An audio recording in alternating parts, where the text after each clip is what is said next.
Hello everyone, I am Sapna Thakur and welcome back to APC academy. हम discuss कर रहे हैं करंट अफेयर्स अप्रैल मंथ के लिए। दिस इज पार्ट 3 और थर्ड पार्ट की हमारी फर्स्ट न्यूज़ है state of world population 2024 report. एक रिपोर्ट के बारे में हम बात करने जा रहे हैं which talks about world's population.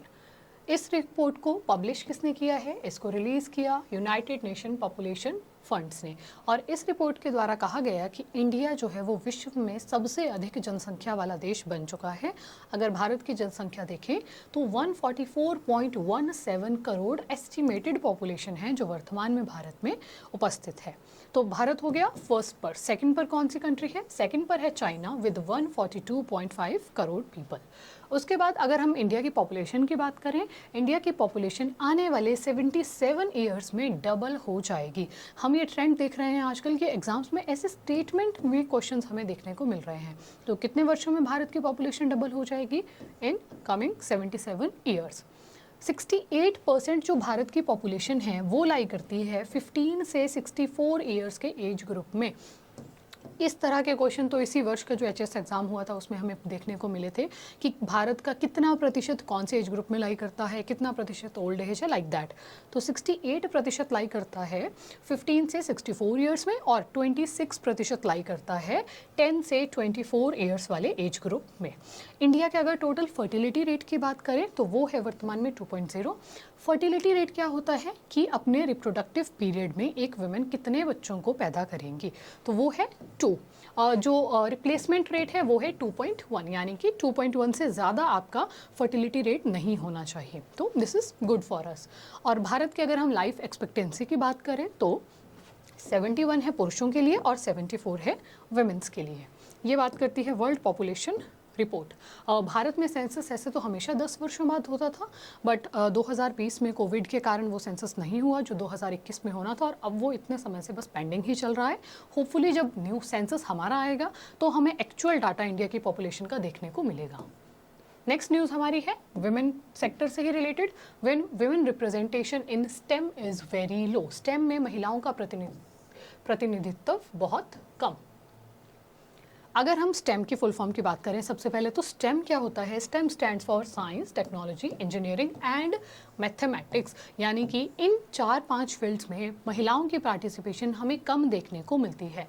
Bharat में 40% जो हैं वो स्टेम ग्रेजुएट्स हर वर्ष निकलते हैं। 40% का मतलब है कि इतने अधिक लोग इन फील्ड्स में करते हैं ग्रेजुएशन, बट 40% में से केवल 14% ही हैं जो भारत में कार्य भी करते हैं, या मैं कहूँ जॉब भी करते हैं। इसका रीज़न क्या है? इसका रीज़न ये है कि मोस्टली जितने भी हमारे ये ग्रेजुएट्स होते हैं ये अब्रॉड शिफ्ट हो जाते हैं फॉर बेटर फैसिलिटीज़, या फिर मैं कहूँ फॉर बेटर जॉब स्ट्रक्चर्स। उस वजह से भारत में इनका परसेंटेज शेयर जॉब सेक्टर में बहुत कम है। और अगर हम महिलाओं की बात करें तो वो तो वैसे ही ओवरऑल बहुत कम हमें यहाँ देखने को मिल रहा है। एक टर्म का इसमें मेंशन किया गया था, लीकी पाइपलाइन। लीकी पाइपलाइन का मतलब क्या होता है? Gradual dropping of women out of workforce in stem, यानी कि इस स्टेम वाले सेक्टर से विमेंस जो हैं वो ग्रेजुअली ड्रॉप होती जाती हैं। हर साल कुछ प्रतिशत ड्रॉप होता जाएगा और उसको कहा जाता है लीकी पाइपलाइन। अगर हम वापस इसके रीजंस की बात करें, बहुत कॉमन से रीजंस है। भारत में मैरिज एक सबसे बड़ा कारण, child birth, lack of family support. Maximum womens फिर भी मैरिज के बाद फिर भी कंटिन्यू करती हैं, बट चाइल्ड बर्थ के बाद मैक्सिमम ऑफ देम जो हैं वो ड्रॉप आउट हो जाती हैं बच्चे को संभालने के लिए और सभी कार्यों के लिए। नीड क्यों है? हम क्यों चाहते हैं कि महिलाओं की पार्टिसिपेशन ज़्यादा हो? To ensure gender diversity, to address the shortage of skilled workers, और and to narrow the gender gap and pay gap etcetera. हम सभी जानते हैं बहुत बड़ा पे गैप है। हमारा एक आर्टिकल भी है जो इस बारे में बात करता है। आर्टिकल 39 का स्मॉल डी ये बोलता है कि इक्वल वर्क के लिए इक्वल पे या फिर इक्वल सैलरी मिलनी चाहिए, बट जो कि ऐसा नहीं होता है।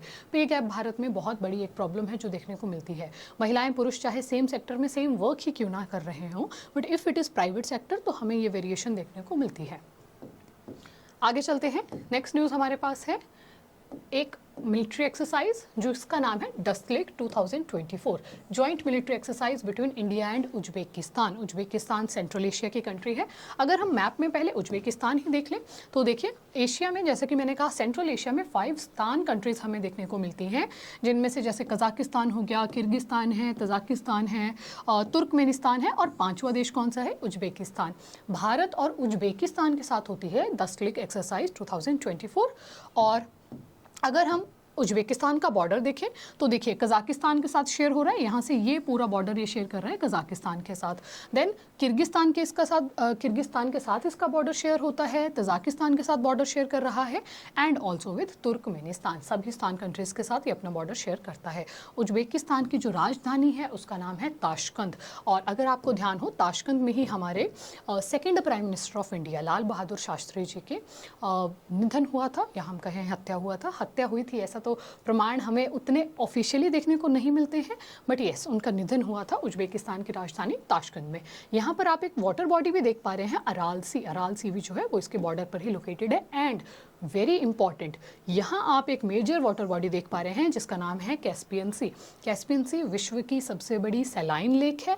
एंड अगर आपसे सिंपल लेक पूछते हैं, विश्व की सबसे बड़ी झील पूछते हैं, तो भी हमारा आंसर होगा कैस्पियन सी। अब हम न्यूज़ डिस्कस करते हैं। हम डिस्कस कर रहे हैं dust lake exercise between India and Uzbekistan. ये इस एक्सरसाइज का 5th एडिशन है। 15 से लेकर 28 अप्रैल 2024 तक ये होने वाला है। और कहाँ पर होगा? उज्बेकिस्तान में ही होगा। ये ईयरली इवेंट है, हर साल ये होता है। पिछले वर्ष का भारत में हुआ था, उत्तराखंड के जगह पिथौरागढ़ में हुआ था पिछले साल वाली एक्सरसाइज। इसका एम क्या है, उद्देश्य क्या है? To foster military cooperation and enhance combined capabilities and to execute joint operations in mountainous and semi urban terrain. ये हो जाएगा इसका उद्देश्य। आगे चलने से पहले हमारा HPK टैट के लिए क्रैश कोर्स शुरू हो चुका है। ऑनलाइन मीडियम में हम ये आपके लिए लेकर आए हैं, और जो भी स्टूडेंट्स इसको बाय करने में इंटरेस्टेड हैं वो प्ले स्टोर से हमारी ऐप डाउनलोड कर सकते हैं APC अकेडमी, और उसके थ्रू आप ज्वाइन कर सकते हैं हमारे कोर्स को। आगे देखते हैं, नेक्स्ट न्यूज़ हमारी है Salman Rushdie releases his memoir knife. इन्होंने एक नॉवल मैं कहूँ या पुस्तक कहूँ वो जारी की है, और उसका नाम क्या है? उसका नाम है नाइफ। आप सबसे पहले फोटो में ही देख सकते हैं, ये है वो पुस्तक, और mediation after an attempted murder. अब ये क्या पुस्तक है, किससे रिलेटेड है, इसके बारे में थोड़ा देखते हैं। सबसे पहले अगर हम सलमान जी की बात करें, ये हैं British American author of Indian origin. Bharat में इनका जन्म हुआ था, बाद में ये ब्रिटेन शिफ्ट हो गए थे। It talks about harrowing experience of being stabbed at a public event in 2022। क्यों इन पर यह जानलेवा हमला हुआ था? देखिए, इन्होंने अपने जीवन काल में बहुत फेमस नॉवेल्स पब्लिश की हैं। उसी में से एक नॉवल है द सैटेनिक वर्सेस। इसमें ऐसा कहा गया कि वैसे तो इन्होंने अपने मन से ऐसा नहीं किया होगा, बट मुस्लिम समुदाय को स्पेशली ऐसा लगा कि इस नॉवल में उन्होंने मुस्लिम्स के खिलाफ कुछ बातें कही हैं, और उस क्रोध में, उस अपने गुस्से को शो करने के लिए काफ़ी बार इनको सैंक्शंस हुए, इनके खिलाफ टिप्पणियां की गई, और उसी के चलते अभी रिसेंटली पिछले ही वर्ष उन पर किया गया हमला, वो एक बहुत ही खतरनाक जानलेवा हमला था। और उससे सलमान रुशीद को ऐसा लगा था कि उनकी मृत्यु हो जाएगी, बट सक्सेसफुली वो डॉक्टर्स को, मेडिसिन को इसका श्रेय देते हैं, और अपनी किस्मत को इसका श्रेय देते हैं कि वो जीवित हैं। और उस पूरी घटना को बयान करते हुए उन्होंने ये जो नॉवल है वो जारी की है। और अगर हम पॉपुलर नॉवेल्स की बात करें तो देखिए, द मिडनाइट्स चिल्ड्रन, जो मिडनाइट्स चिल्ड्रन है वो उनकी बहुत फेमस नॉवल है, क्योंकि इसके लिए उनको बुकर प्राइज़ से भी सम्मानित किया गया है। Booker prize is really important prize, और वो सलमान रुशीद को मिला है for his novel midnight's children. इसके अलावा एक और नॉवल भी इनकी पब्लिश हुई थी इन 1983 विच वॉज शेम। अभी लेटेस्ट कौन सी पब्लिश हुई है? नाइफ। रिसेंटली 16 अप्रैल को ही इसको रिलीज़ किया गया, पब्लिश किया गया। अगर हम फोटो में देखें, आपके हिमाचल से भी ये संबंधित है। हिमाचल में इनका घर बताया जाता है अनीश विला, और जिसको पुरानी कोठी के नाम से भी कहा जाता है, सोलन में वो लोकेटेड है। अगर हम सलमान रुशीद की पिक्चर देखें तो देखिए, जो कि जानलेवा हमला हुआ था उसमें उनकी एक आई का जो वो मतलब ख़त्म हो गई थी, और उसके अलावा काफ़ी सिवियर एक्सीडेंट था, but he is alive, that is good. अगली न्यूज़ हमारी है ट्राइबल ऑफ अरुणाचल से। निशी ट्राइब के बारे में बात हो रही है। Nyishi tribe of Arunachal celebrate Longte festival. Arunachal की निशी जनजाति ने लोंगते त्यौहार मनाया। ट्राइब से हमें काफ़ी क्वेश्चंस देखने को मिलते हैं। ये जो है oldest and agriculturally significant festival of Nyishi tribe. Arunachal Pradesh में और भी काफ़ी जनजातियां हमें देखने को मिलती हैं, जैसे कि अबोर हो गया, तेगिन हो गया, गालो, खमती, मिशमी, मोम्बा एट्सेट्रा। जो वहाँ की सबसे ओल्डेस्ट ट्राइब है, which is also very important, picture में आप देख पा रहे हैं, ये है वहाँ की सबसे ओल्डेस्ट ट्राइब जिसका नाम है मोनपा। और अगर हम निशी ट्राइब की बात करें, निशी ट्राइब है वहाँ का लार्जेस्ट एथनिक ग्रुप। तो अगर सबसे बड़ी पूछा, लार्जेस्ट पूछा तो निशी, अगर ओल्डेस्ट पूछा तो हो जाएगा मोनपा हमारे पास आंसर। तो लोंगते फेस्टिवल कौन मना रही है? Largest ethnic group of Arunachal which is Nishi tribe. Next news हमारे पास है अपॉइंटमेंट से। अपॉइंटमेंट्स हमारे लिए बहुत इंपॉर्टेंट हो जाएंगी अगर आप रिसेंट पीजीटी के एग्जाम्स को देख रहे हो। हमें मैच द फॉलोइंग में अपॉइंटमेंट्स पूछी गई, तो ये आपको याद रखनी ही रखनी है।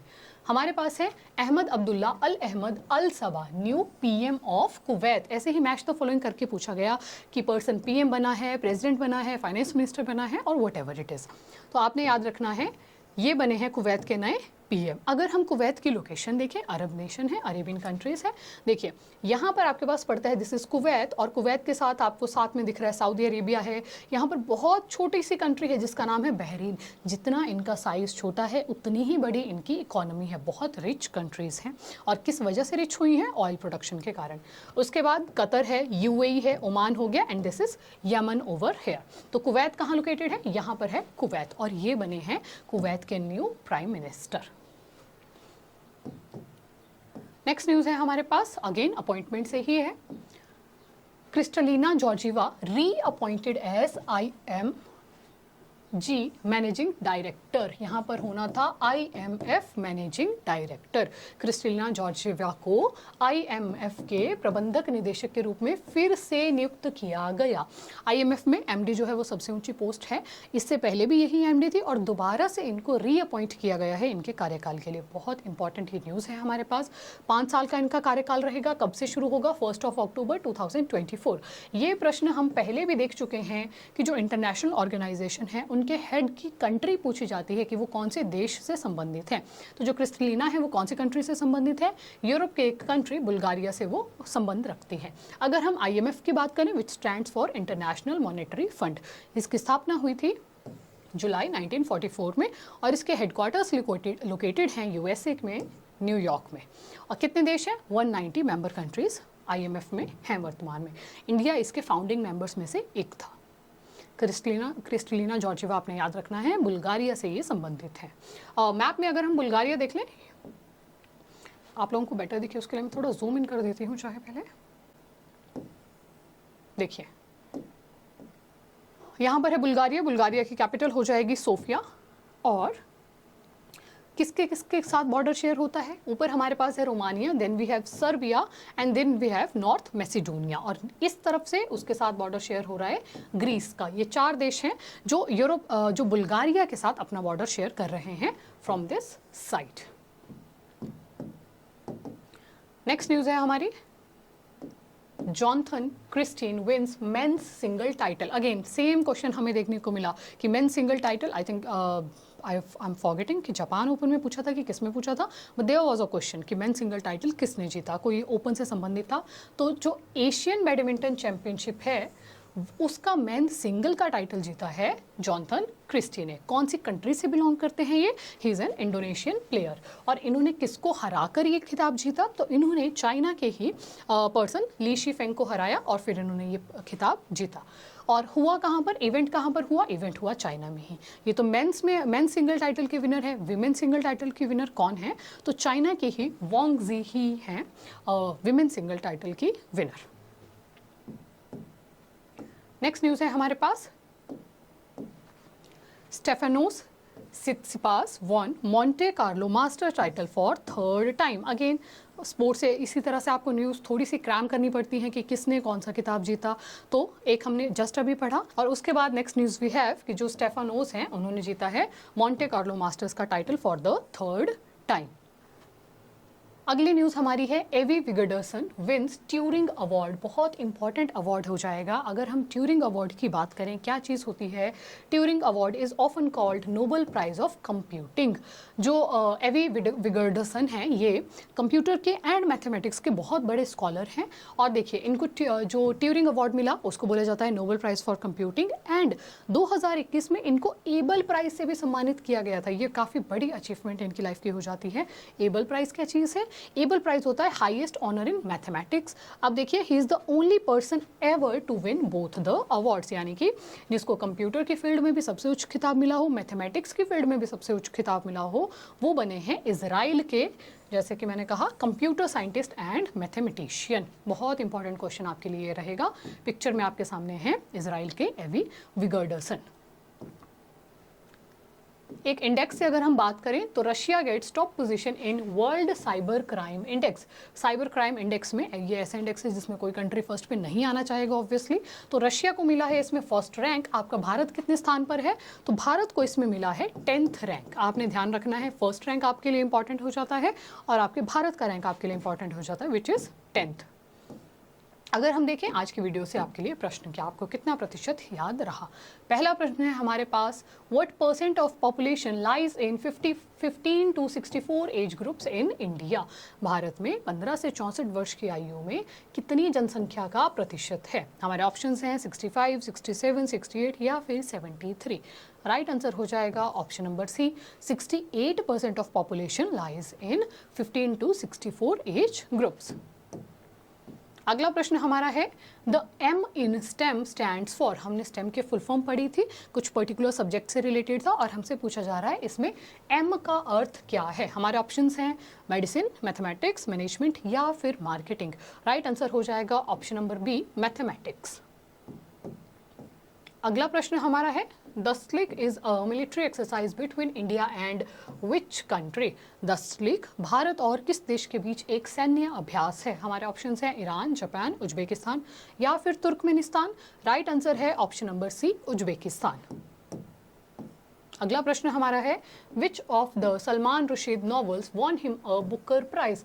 जैसे कि हमने डिस्कस किया था उन्होंने अपने जीवन में बहुत नॉवेल्स लिखी हैं, कौन सी नॉवल ने उनको बुकर प्राइज जितवाया था? हमारे ऑप्शंस हैं midnight's children, the satanic verses shame या फिर नाइफ। और हमारा आंसर होगा option number A, midnight's children. Knife उनका सबसे लेटेस्ट पब्लिकेशन है।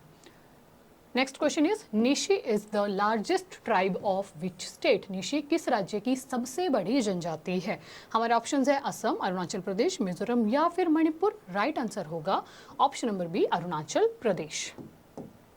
अगला प्रश्न है, which is the oldest tribe of Arunachal Pradesh. Arunachal Pradesh की सबसे पुरानी जनजाति कौन सी है? निशी, मोनपा, मिश्मी या फिर अबोर। ऑप्शन नंबर बी होगा हमारा राइट आंसर, मोनपा। जो अबोर और मिश्मी हैं वो वहाँ की माउंटेन्स भी हैं और जनजातियाँ भी हैं। अगला प्रश्न हमारे पास है, Kristalina Georgieva belongs to which country.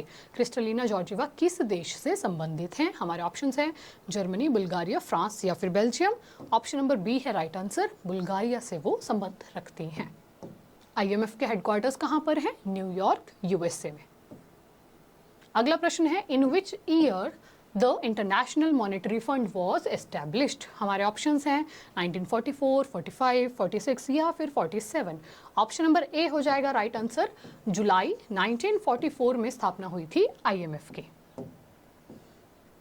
Next question हमारे पास है, Jonathan Christie wins men's single title of Asian badminton championship, he belongs to which country.